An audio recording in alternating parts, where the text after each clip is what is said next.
it's very difficult to get access to these places now. They are being targeted regularly by rockets and by drones. O som que acabámos de ouvir é da BBC, que esteve num campo de treino de uma milícia curda iraniana dentro das fronteiras do Iraque, à espera de poder entrar na guerra contra o regime em Teherão, que foi lançada há cerca de 3 semanas por Israel e pelos Estados Unidos. Hoje vamos saber um pouco mais do povo curdo, que é o maior povo do mundo sem um Estado próprio. São entre 30 e 40 milhões de pessoas, espalhadas por uma área difusa que toca partes do Iraque, da Síria, do Irão e da Turquia. E esses são 4 países onde os curdos nunca foram tratados exatamente como iguais aos chamados nativos dessas terras, seja lá o que isso for, porque na verdade, obviamente, os curdos sírios são sírios, os curdos iraquianos são iraquianos e por aí adiante, mas na realidade os direitos deste povo em específico nunca foram totalmente assegurados em nenhum destes países, quando não, pelo contrário, de facto foram até atacados. No entanto, os curdos tornaram-se muito bons no campo de batalha, foram essenciais para a derrota do autoproclamado Estado Islâmico, ou Daesh, e agora os Estados Unidos e Israel, com esta ofensiva sobre o Irão, surgiram notícias que estes grupos armados curdos pudessem também estar outra vez envolvidos nesta guerra e, a partir do Iraque, do Kurdistão iraquiano, pudessem partir em direção ao Irão para ajudar nesta tentativa de derrubar este regime teocrático que não tem sido de todo simpático para as suas minorias, entre elas os curdos. A questão é complexa, há muitas camadas de desinformação e preconceito também sobre este povo, sobre quem são e o que realmente querem os curdos, e até porque há vários grupos. E para entendermos melhor as razões da luta deste povo, está aqui em estúdio para mais um episódio do Mundo a Seus Pés David Melro, membro da plataforma de solidariedade com os povos do Kurdistão. Olá, David, e obrigada por estares aqui. Este episódio tem a sonoplastia de João Luís Amorim. Eu sou a Ana França, jornalista da secção de Internacional do Expresso. Olá, sou Tony Gonçalves, sou português, vivo nos Estados Unidos desde os 4 anos e tenho um podcast, The Heart and Hustle of Portugal. Converso com quem está a levar Portugal mais longe, empreendedores, artistas, sonhadores. É o primeiro podcast em inglês do Expresso feito com paixão nacional. Ouça todas as semanas em expresso.pt ou na sua app de podcasts. Vamos, let's go! David, obrigado outra vez. Vamos começar por uma pergunta que acredito que te façam muitas vezes. Quem são os curdos? Qual é a origem deste povo? E porque é que também estamos a falar deles mais agora? Prontos, sim, é aquela pergunta que fazem muitas vezes. Prontos, como tu disseste, os curdos são conhecidos por ser um dos povos do mundo sem nunca terem tido um Estado, algo que os representasse. São entre 30 a 40 milhões, sendo que, obviamente, sendo um povo que nunca teve um Estado, que sofreu sempre muitas políticas de assimilação, estes números também são sempre muito difíceis de ter. E tem uma diáspora muito grande também, não é? Exato. Há muitos também há muitos milhões na Alemanha. Nos Estados Unidos, sim. Exato. Mas é um povo que existe desde sempre neste território que é a Mesopotâmia, esse território no Médio Oriente, um território, a maior parte é montanhoso. Sim, o povo das montanhas, não é? Exatamente. Tirando ali algumas partes da parte de Síria e ali a parte iraquiana, que tem ali umas zonas que são quase como fossem planícies e desertos. Ajuda-me a traçar uma espécie de linha à volta. Então é o norte do Iraque e o norte da Síria, mais ou menos. O norte da Síria, e depois apanha ali o sudeste da Turquia e o leste do Irão, basicamente. Porque depois da Primeira Guerra Mundial houve este tratado, o Tratado de Lausanne, que foi o tratado que, junto pelas forças da altura do Reino Unido e França, que acabaram por delinear as fronteiras dos Estados modernos que temos hoje em dia no Médio Oriente, em que os curdos foram postos de parte deste tratado. E então, desde então, desse tratado, o seu território, o território que é o Kurdistão, acabou por ficar dividido entre quatro estados. Pronto, e desde então tem havido várias revoltas de tentativas de criar alguma autonomia por parte dos curdos. grande parte destas revoltas, se não todas, foram reprimidas violentamente. Há uma grande história de massacres, de genocídios. E pronto, sim, muito resumidamente, os curdos é isso, tem esta longa história. E porquê que eles são discriminados nos locais onde vivem? Ou seja, o caso da Síria eu conheço um bocadinho melhor. Até há bem pouco tempo eles nem sequer tinham cartão de identidade, não é? Na ditadura do Assad e do pai do Assad, que são 50 anos no total.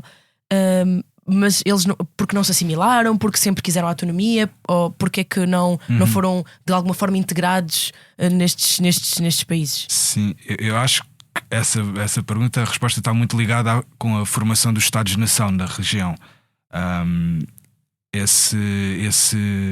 Essas políticas de assimilação, de discriminação, não é que nunca existiram, por exemplo, antes deste Tratado de Lausanne, que falava há bocado, mas acho que podemos dizer com certeza que, tipo, quando os Estados-nação são criados, estas políticas de discriminação, de assimilação, etc., são tornadas são sistematizadas, né? E tornam-se políticas de Estado.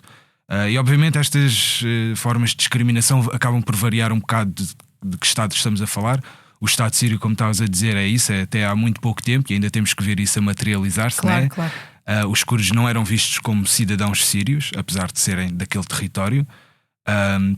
Mas houve outras políticas, por exemplo, nos anos 60, 70, tanto na Síria como no Iraque, houve políticas de arabização, era como chamavam, ou seja, trazerem colonos árabes para as zonas de maioria curda, para tentar criar ali uma mudança demográfica da região. A proibição da cultura curda, da língua, etc. Pois isso é um problema, porque pelo que eu me apercebi, os curdos são um bocadinho umas ilhas liberais no meio de alguns países, esses 4 em específico, onde talvez a maioria da população não seja assim tão progressista, ou tenha uma matriz um bocadinho mais conservadora no papel da mulher, ou no papel da religião em relação ao Estado. A República Islâmica é uma República Islâmica, eles próprios fizeram uma revolução para isso. O Iraque também tem esse algum fanatismo. A Síria era o que era, 50 anos de ditadura. E portanto os curdos têm uma postura um bocadinho diferente, não é? As mulheres ocupam lugares de chefia desde sempre, nas suas estruturas autónomas no Iraque e na Síria, que é onde há talvez a experiência, porque na Turquia não há nem no Irão essa experiência de autonomia, mas no Iraque e na Síria vê-se que quem dirige muito, normalmente dirigem teatros ou dirigem departamentos de desalinização da água.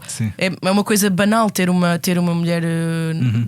Há sempre um binómio mulher e homem à frente da Câmara Municipal, ou isso não é uma coisa assim de todo tão estranha há anos e anos, não é? Que eu fui percebendo. Sim, ou seja, não é que dentro da cultura curda e dentro do povo curdo não haja muito conservadorismo também, né? Mas sim, de facto, nos últimos anos, especialmente, temos vindo muito mais essas mudanças a acontecerem dentro do povo curdo do que nos estados onde eles estão. Noutros estados, naturalmente. E eu acho que essa discriminação que acontece contra os curdos nas 4 partes ocupadas do Kurdistão tem muito que ver porque reconhecer a identidade curda, reconhecer os curdos com a sua própria identidade, a sua própria cultura, põe muito em causa a própria fundação e a própria natureza destes estados, né? São estados que foram criados naquelas ideologias que ainda se mantêm de uma bandeira, uma língua, uma nação, não é? E reconhecer o povo curdo, como poderia ser reconhecer o povo arménio, reconhecer outros povos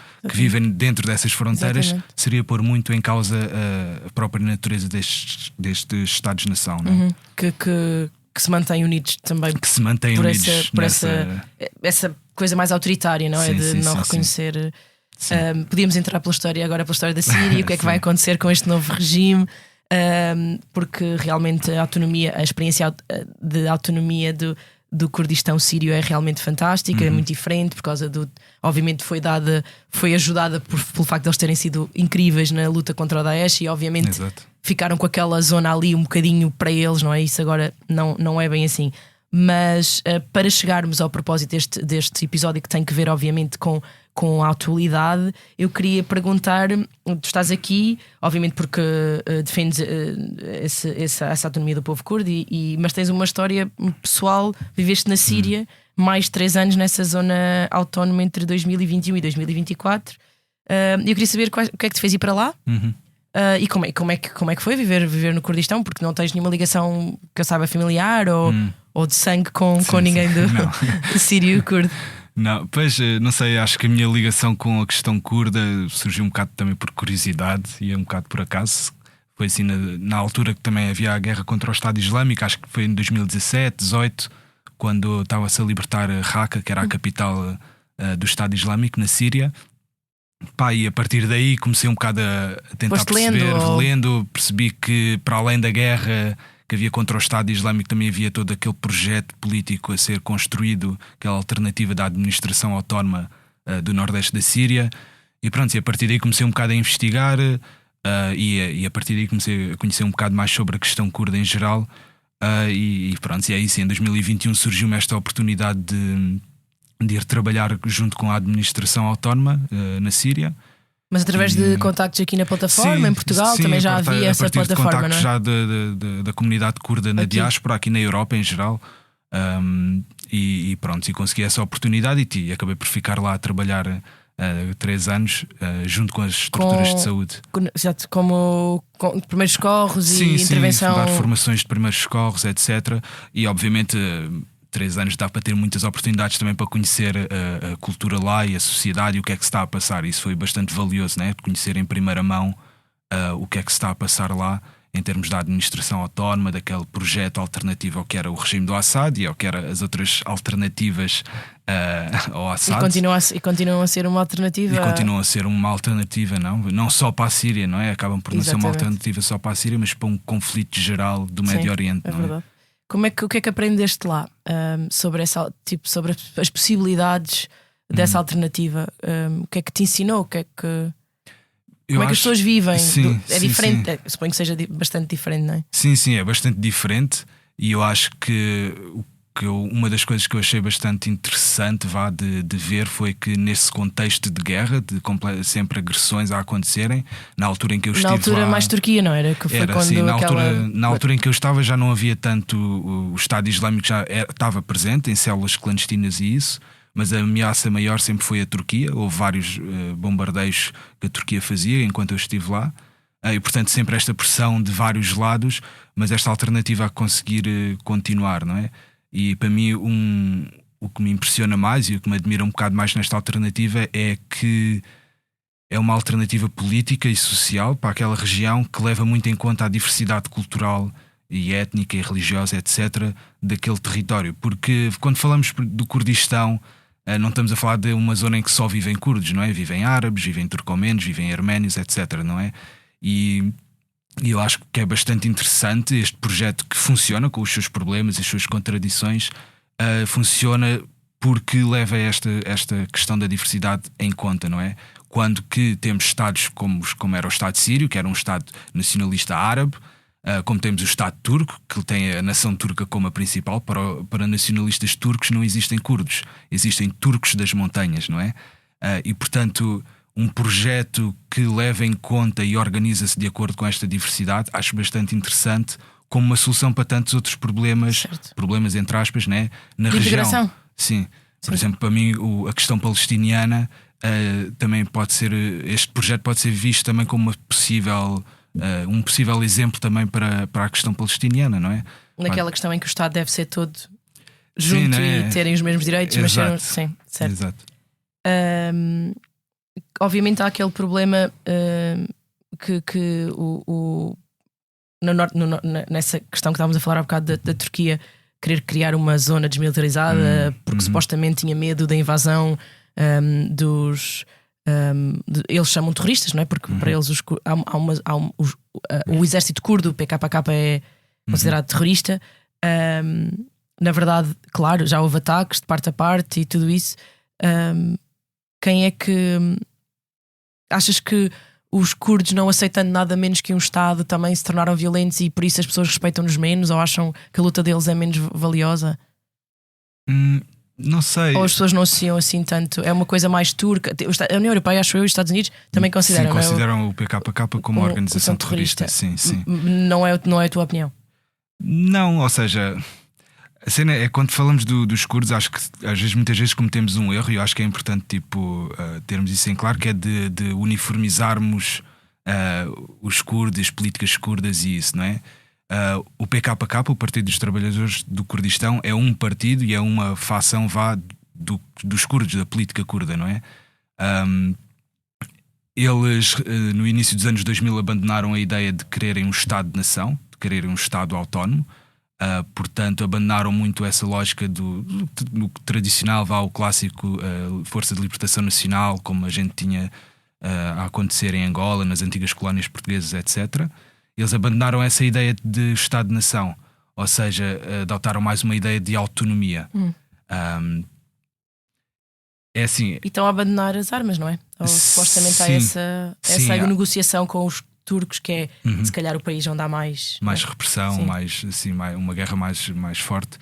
Sim, é um novo processo de paz que se iniciou se calhar já perto de 2 anos. É novo porque desde os anos 90 tem havido vários processos de paz, várias tentativas de resolver este conflito de uma forma pacífica e política.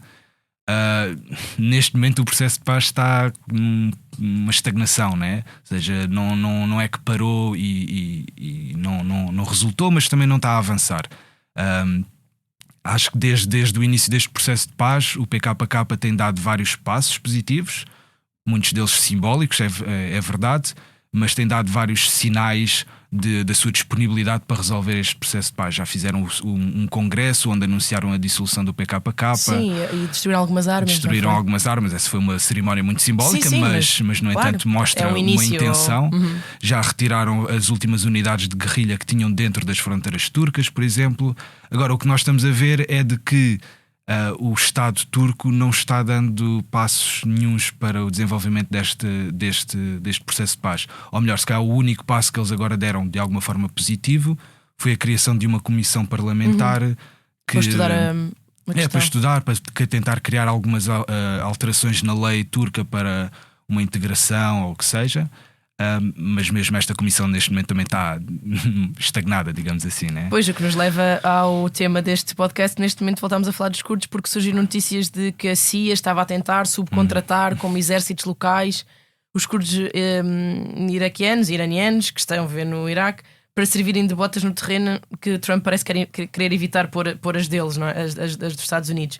Aparentemente alguns representantes curdos disseram à CNN que o ataque é uma oportunidade única, obviamente, para tentarem destruir um regime que os oprimiu. Até há algumas reportagens, uma do Telegraph, só duas muito recentes, do Telegraph e outra da Radio Free Europe, em que parece que são reportagens mesmo em campos de treino para a entrada nesta guerra. Aliás, alguns destes campos têm sido atingidos por drones iranianos. Esta preparação está a acontecer em todo o lado? Há alguma chamada geral para a guerra ou não?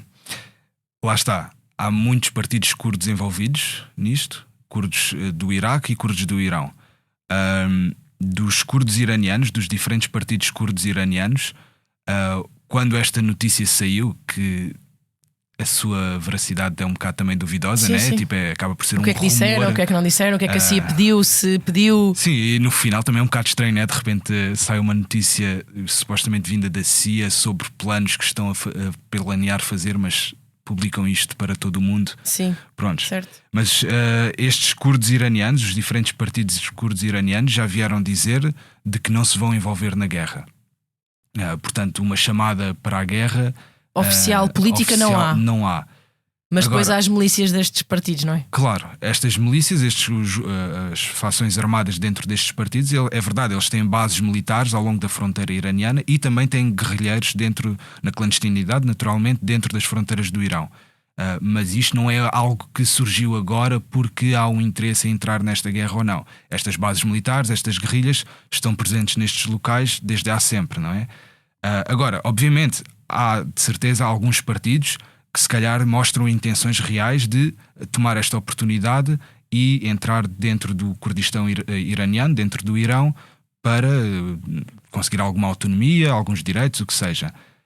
No entanto, antes do início desta guerra, ou seja, entre este intervalo que foi estes grandes protestos e o início desta guerra, houve 6 partidos curdos iranianos que formaram uma coligação política, que é algo bastante único e histórico, porque as competições e os conflitos entre os partidos têm sido enorme.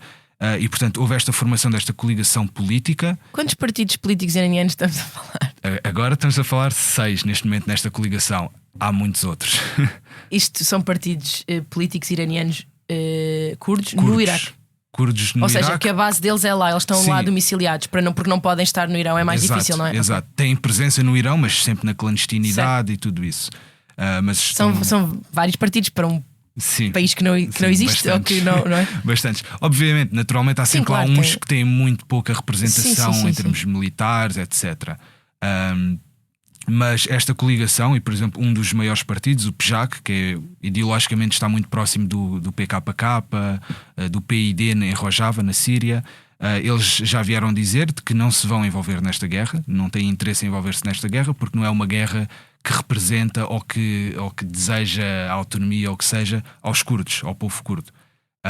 Eles apresentaram-se como uma terceira via, digamos assim, a esta guerra, uma via pela democracia e liberdade dos povos do Kurdistão. Isto foi o que eles disseram.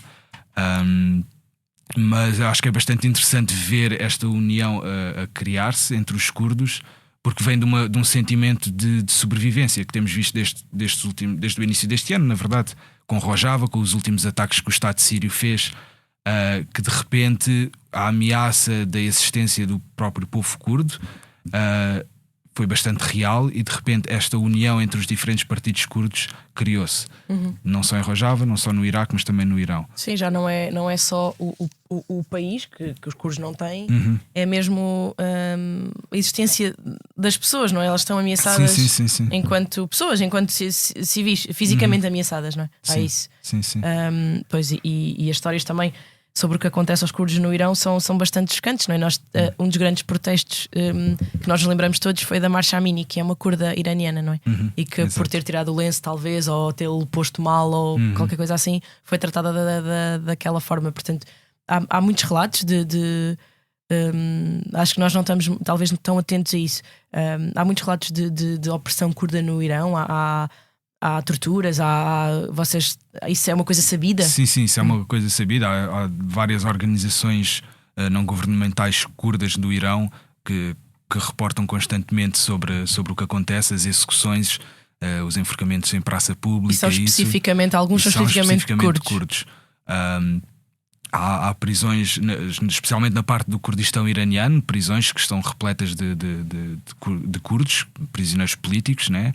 Há uns anos atrás houve uma mulher que foi presa porque era professora e estava a ensinar a língua curda às crianças, e portanto isto é uma repressão sabida e constante, sistemática, que continua a acontecer. Ainda esta semana, no meio desta guerra, continuam a haver execuções. Eu vou acompanhando naturalmente um bocado mais na questão curda. Houve execuções de pessoas curdas por acusações de estarem a trabalhar junto com a Mossad, etc.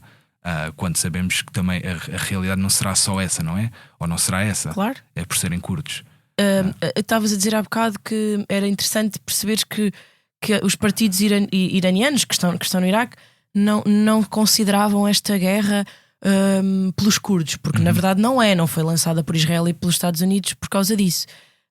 Achas que também há aí uma necessidade de se distanciarem de um ato que na verdade é uma agressão ao Irão, por muito que eles obviamente desprezam, suponho eu, a teocracia horrenda que governa o Irão, claro.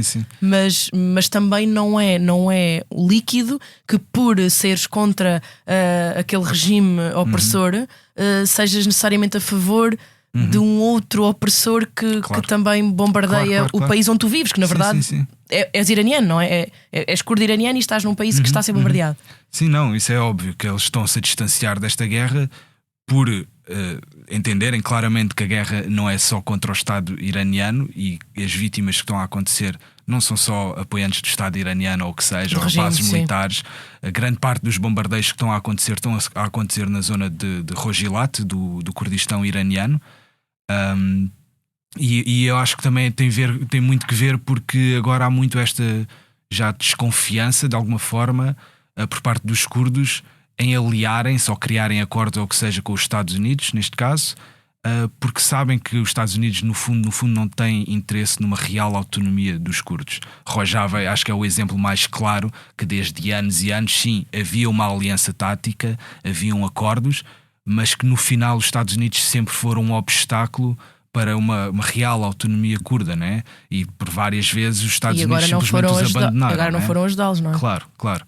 Quando eu estava lá em 2023, a administração autónoma queria fazer as suas primeiras eleições municipais. Iam ser as primeiras eleições democráticas a acontecerem em todo o território da Síria.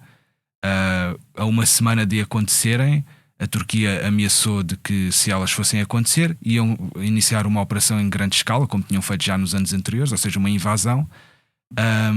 E os Estados Unidos acabavam sempre por ser uma garantia, digamos assim, para que impedissem ali alguma invasão da Turquia ou não. Mas também impedissem as eleições, não é? Ou seja, exato. o contraponto era esse. O que aconteceu foi que os Estados Unidos, num comunicado, vieram a dizer que não viam que havia condições para que estas eleições acontecessem, e então as eleições acabaram por não acontecer, a administração decidiu não acontecer. E a Turquia achava que devia invadir porque essas eleições mostravam que os curdos eram um povo com capacidade para a autonomia, é isso? Sim, essas eleições iam acabar por ser mais uma prova de que os curdos conseguem ter a sua própria autonomia, e eram mais um passo dado para o desenvolvimento da autonomia Estado, curda. sim.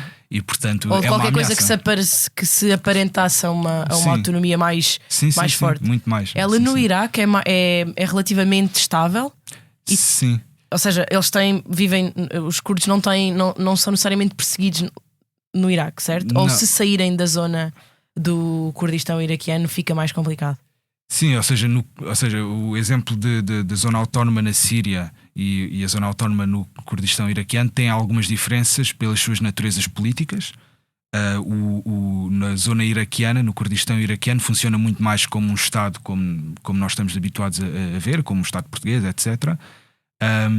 E sim, tem mais autonomia. As zonas a norte, as zonas curdas, têm muito mais autonomia, têm o seu exército próprio, portanto acaba por não haver grandes ameaças. Mas, no entanto, há zonas que já ficam mais nas zonas fronteiriças, digamos assim, com as zonas do que é o Iraque árabe, etc., que continuam a haver disputas de território.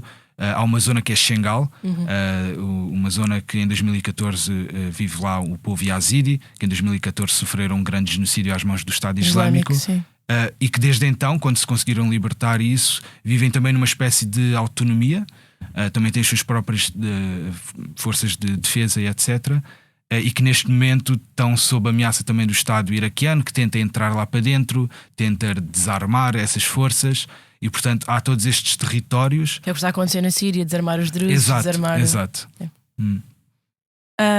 Pois era isso que também a minha última pergunta tinha que ver com isso.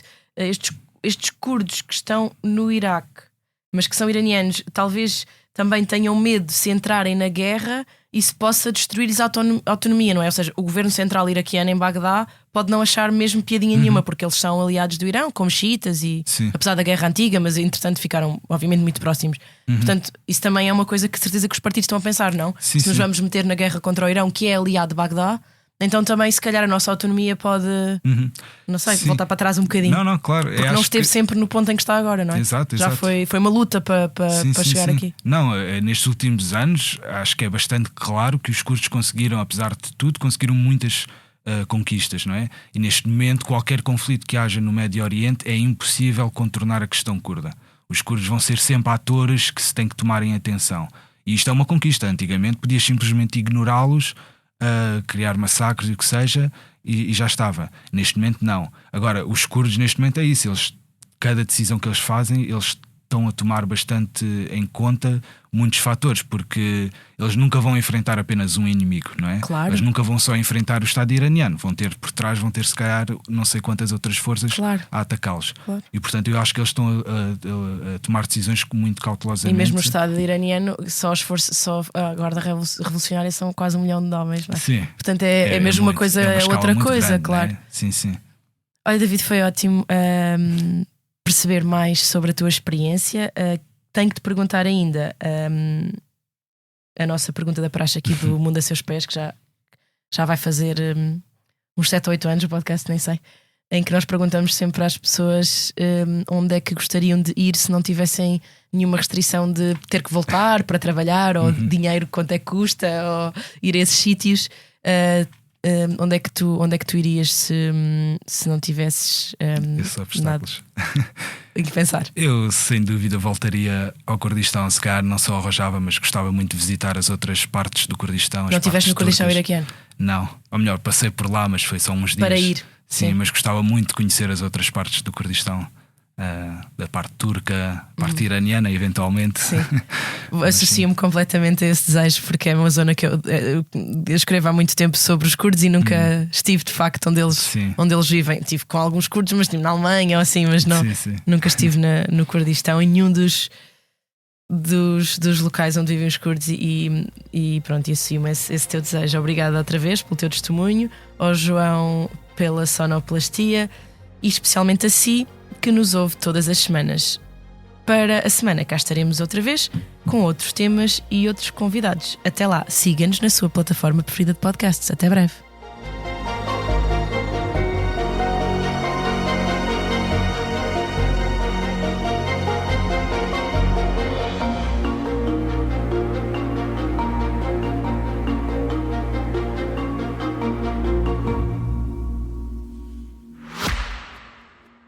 Olá, sou Tony Gonçalves, sou português, vivo nos Estados Unidos desde os 4 anos e tenho um podcast, The Heart and Hustle of Portugal. Converso com quem está a levar Portugal mais longe, empreendedores, artistas, sonhadores. É o primeiro podcast em inglês do Expresso feito com paixão nacional. Ouça todas as semanas em expresso.pt ou na sua app de podcasts. Vamos, let's go!